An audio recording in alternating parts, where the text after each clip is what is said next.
now our compelling special assignment on assignment report into the choking game.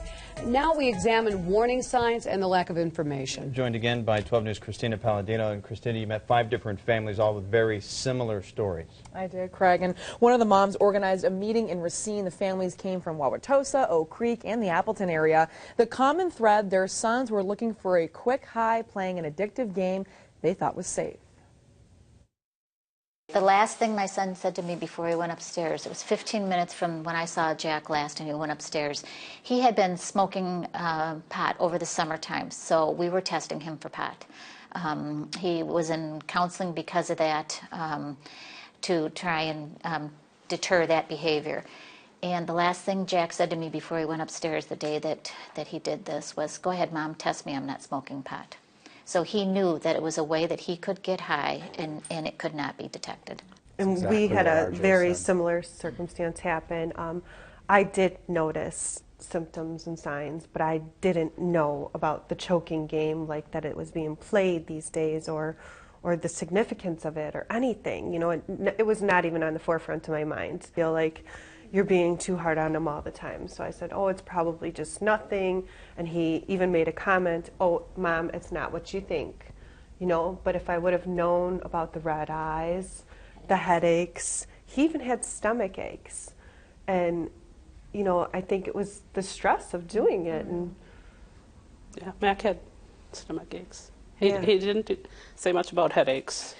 Kids will find ways around things. Mac was wearing a neck warmer, like a neoprene face mask that comes part way up. They have, you know, for hunting, and he was wearing that, so he wouldn't leave a mark. He wouldn't have marks. Mm. You know, they're geniuses. Kids are so smart. Yes, they're smart.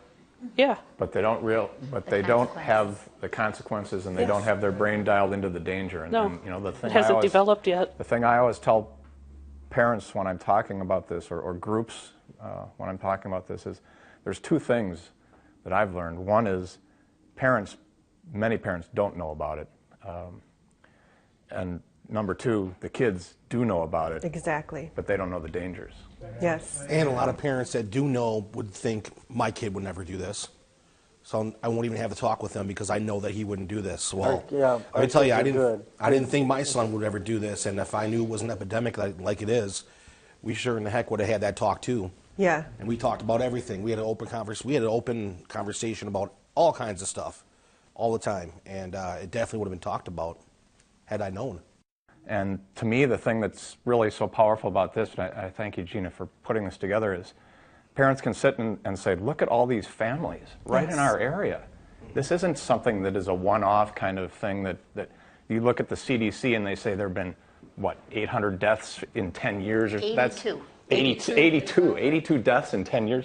That's ridiculous. There's 5 of us sitting right here. The only way they tracked that was newspaper articles. Exactly. That was how they tracked it. If it doesn't make it in the paper, then it didn't count. And ours is undetermined. It didn't happen. Yeah, Max is also undetermined. Yeah. We were told that we were lucky it was not considered suicide. I'm totally driven to educating our community on this. I think it's the best thing that can come from the great loss, you know, of RJ.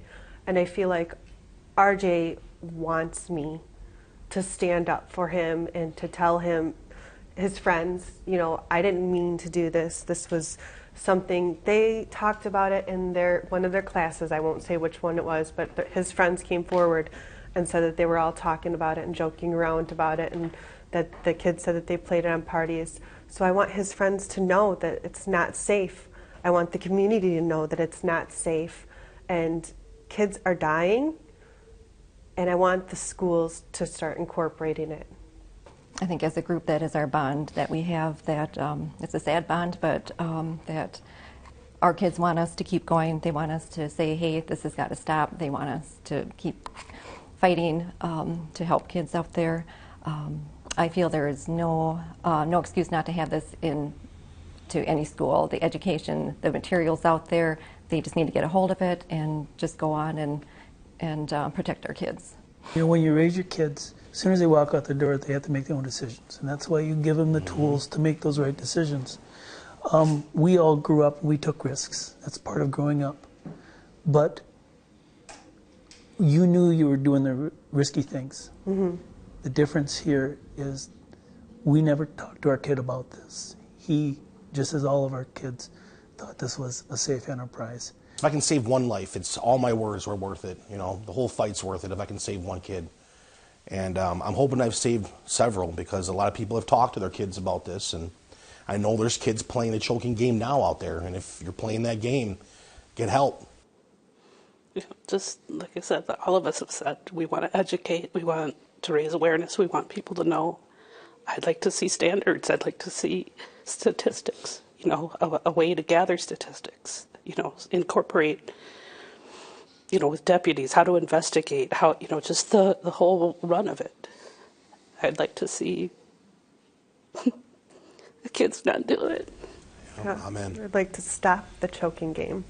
Yes. Stop the choking game.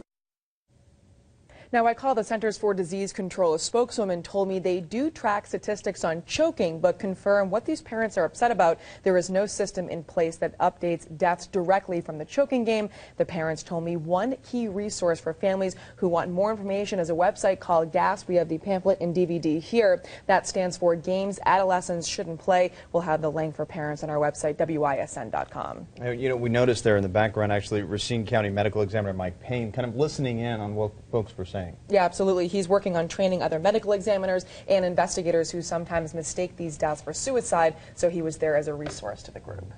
All right, thanks, Christina, and thanks to the parents. Amazing. All right, and if you would like to comment on the story, go to our Facebook and Twitter pages.